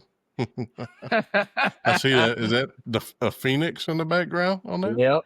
Yeah. Yep. The ultimate symbol of resurgence, in my opinion. I'm sure a lot on the internet as I was crafting the image for the album cover. That one was, man, the imagery on that song, I can't tell you, was the most, let's make a song, the most get back up song you can ever imagine when you get kicked down. And try to make it, of course, your own. It's really hard because many songs are the same way. But that one I try to make unique, with knowing that you've got backup coming, so don't give up yet. I love the And album, though, the cover too, because of the yeah. phoenix Mhm. rise from ashes. Oh yeah. So- Very. By the way, that lyric's hard to get off of me. I've put that in a couple of my songs, touching on. I know you've definitely listened to that. I've tried to vary on that, saying "rising from the embers." But yeah, no, Resurgence was one of those that I wanted so badly to remind folks to, like, okay, not only, get yourself back up, but know, that help is on the way, that resurgence is coming, and that you don't need to sit there and give an inch, because you know that there's going to be help along the way. And that was sort of the subtle message of me, trying to sit there, like, don't give up, and this is just the beginning. The war has just begun. You got this. And that's probably going to be, because of the number of positive feedback I've gotten from actual reviewers such as yourself and others, that is probably going to be on next year's album, due to the high praise on that song. Very catchy guitar riffs on it. So yeah, definitely. I don't know if I'm going to do much else with that song, but that's probably going to be a keeper on that one. And I can see you bobbing your head, probably is a good reason why that is. So yeah, that was as much as I can tell you about remembering going through that thought process. It definitely was an all-nighter kind of song, but I'll be honest. The reason it was all night was mainly the mixing and getting the thunderous kicks that I wanted to get from the drums. Yeah. The song came to me within an hour, and those are rare, as you know, as an artist. When you get those, you don't back down. I was locked in. I think it was right around early evening and dinner time, and I think I kind of was very quick with dinner and my family, because when it hit you, I was like, all right, you're gonna have to put the kids down, because the riff started coming to me, and then the lyrics immediately, once I heard it, and putting it together, it was within an instant. Well, resurgence. No, you're gonna have someone always there. Whatever's thrown your way, you're gonna get through this, and I'm gonna build for the beginning of, so much pain that you're screaming through the door that you think you're not gonna get through it, and then resurgence is coming. And so that was it's very rare, but I also know good songs usually come from that. From the Lord above, what have you. It just inspiration, and when it hits, it hits. Yeah. And that one definitely hit for me. And it was just the mixing, once I knew that song and what the potential was, and getting the right guitar riffs for the solo. And then it was mixing. It was just mixing. I'm like, I'm getting this song done today. Tunnel vision moment. Mm-hmm. Oh, 100%. But this was very abnormal. You don't get this very often. When you write songs, it's constant scratching out. It's constant manipulation, deleting, backspace. Start from the beginning. Let's go back from the riff. Let's hum it again. Like I said, like I learned from Disturbed, and knowing that idea that, okay, maybe let's go a different direction, because I've done that on a few songs. This one was, you knew it from the get-go. Just from the opening riff to, get up. Something, I know it's simple, but sometimes the simplicity in these songs is what you can resonate to the most with. And so that's where these constant lines come from, and it just came out. It's like, this is the song, this is Resurgence. This is going to be definitely one of the ones I'm proud of, ones I'll promote, and one that will likely come out in 2026 on an album. It's already out, obviously, for Spotify. You can find it anywhere you need to for distribution purposes, except YouTube, or TikTok. the TikTokers. I'm getting to you guys. I promise. I'm coming. I promise. I promise. That is my priority one this week, besides the small promotional stuff that I'm doing on Instagram and YouTube. So, but yeah, that was definitely, I remember, a banger when I walked away. And yeah, my wife, that's my wife's personal favorite. That's my kids. They hum that song all the time. So, yep. Now, have you created any music videos yet? I have not. We're still at a very, like I said, very much in the infancy stage. I want to. I can tell you with my media background, the visions I have for these songs, where I'd love to, Into the Storm, Resurgence. We would probably be, I could tell you imagery where I would go with them. Into the Storm was a very easy one for me in terms of music video. Was actually, I know it sounds kind of cliche, but I would have me singing as somebody was driving, probably other bandmates, if I do have them down the road, driving me, kind of second guessing whether or not to go into it. I'm telling them go, and I'm singing as they go into a storm that's off in the distance, and they might swerve, they're missing debris, what have you. But that's the kind of imagery. I already have these, locked away in here. Yeah. But they're lock and key. You just got a little bit of a taste, a little preview, right? But I would love to shoot. Yeah. But the I problem look is, forward again, to seeing it in the future. oh yeah, I would, and of course, right? There's AI. There's a lot of advancement coming quickly where that could possibly be in the realm house. Within maybe a year or so. I would love to do it in person. You'd obviously have to do a little bit of computer graphics out from the distance. Nothing crazy, right? It would be nice to be like a tornado and all this debris and stuff. But that's high grandeur stuff, right? Yeah. That's stuff for when you're with a high end label and they can afford all this stuff. A lot of times it's just green screen, right? You just put me on top of a station wagon or something, and I imagine they'll do like the wind fan, and that's the best we can do in terms of getting a music video. But yes, I would love to actually do a legit one where it's not just, music visuals, or, one that's like a small clip. I would love to do a full one for sure. But these are baby steps, right? I'm still fishing out if we can get band members. I'm still fishing out if people want to hear me in gigs. I'm fishing out because, to be fair, I'm trying to think here. I've had my music out for 3 months. And so that's a lot of progress in 3 months, but there's a lot of vision still to come. There's still a lot to come in the future, but this is only 3 months of what I've been putting myself out here for. It's not to say that I'm not ready. I totally am. It's just a matter of the resources. It's planning things out for the album. It's whether or not, there are record labels that want to go into investing and doing this kind of business. So there's a lot of stuff at play. But yes, absolutely. If that does even come into fruition, if I ever get into a label, that will be one of the first things I go, hey, you can promote me. We can talk about that. And maybe a future album or so. But really, I imagine the best way to get yourself out there visually, you're 100% right. The first thing I'll say, like day one, here, what's your vision? I'm like, music videos. We've got to put more visualization to this and take clips from there. And that will get you more notice, more clicks, more of a way to people to notice your music. Yeah. So I would love to. And I've got so many ideas out there, but I just gotta take it one step at a time, right? One song, one break, one record label, bandmates, and then we're hitting the ground running. If that does not occur, not the end of the world. I can probably work with what I've got and do the best I can down the road in a couple of years. But without a doubt, there's gonna be something coming when it comes to music videos. Like I said, I look forward to seeing it. But you said band members. So what is your intention to maybe get you a couple band members? Or is there a local spot that, they play, or do you have some buddies that play, or?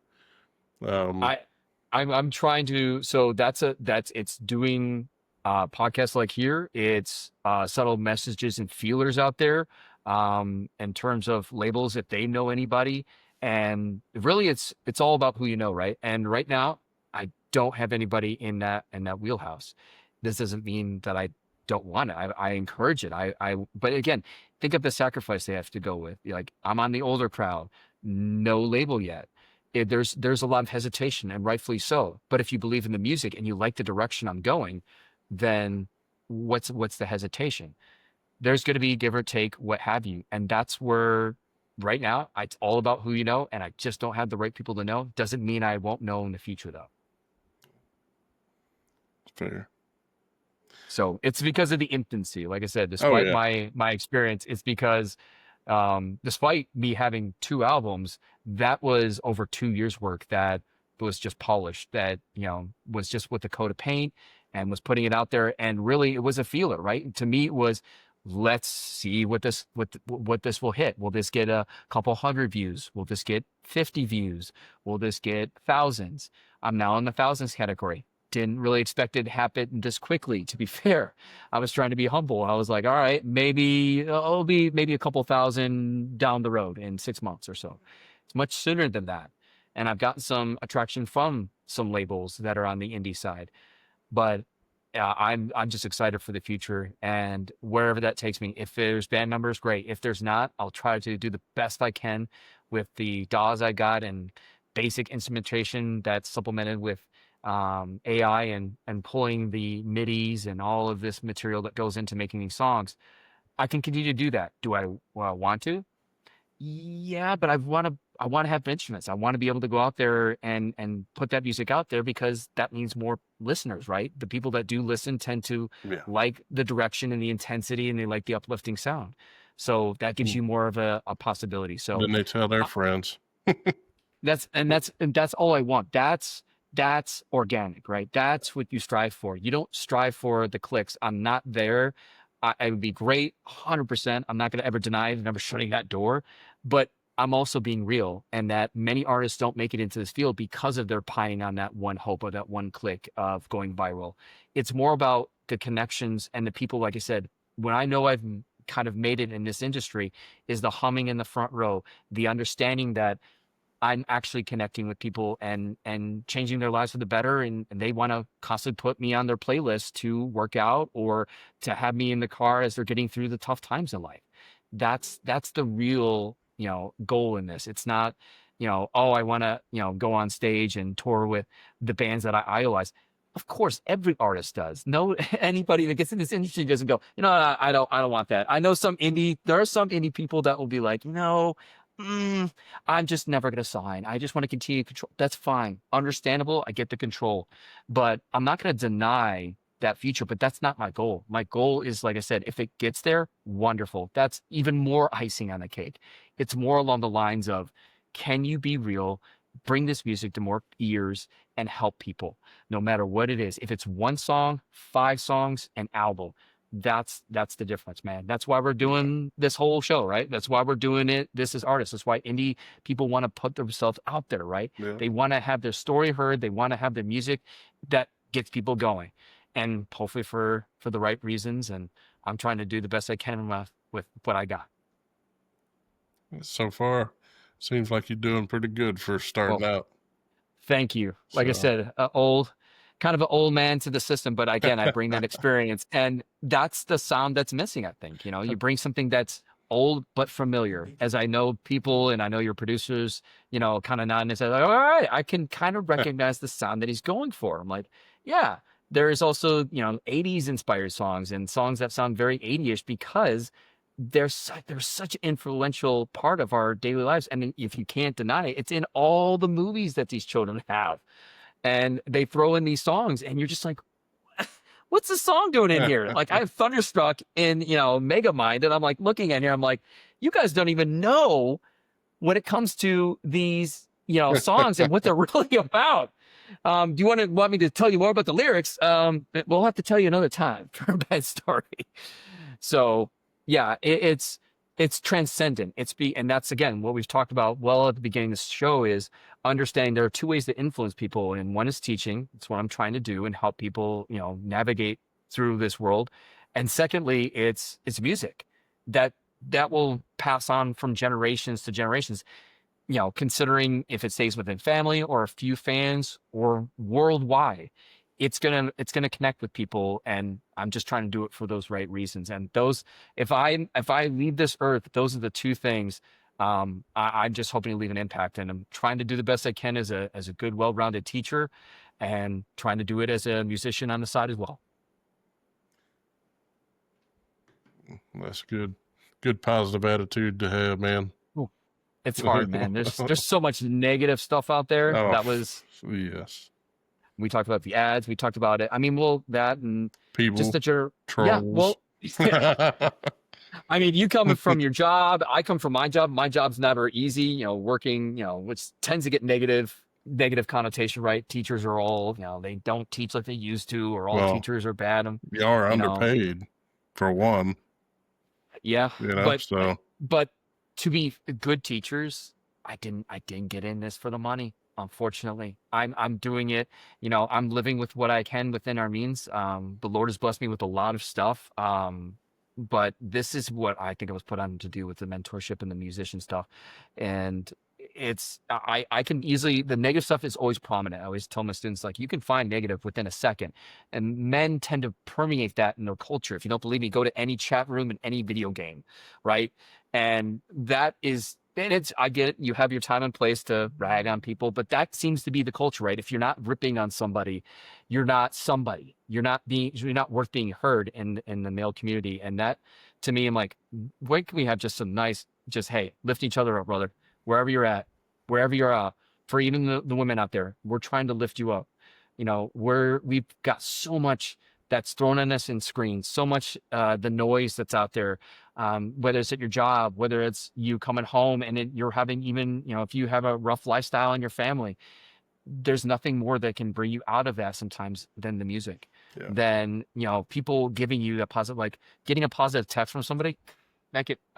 Besides music sometimes, I can be on cloud 9. That's all I need, right? My depression is gone for the day because of that idea that there's someone that cares out there and that they've gone through the same kind of struggles.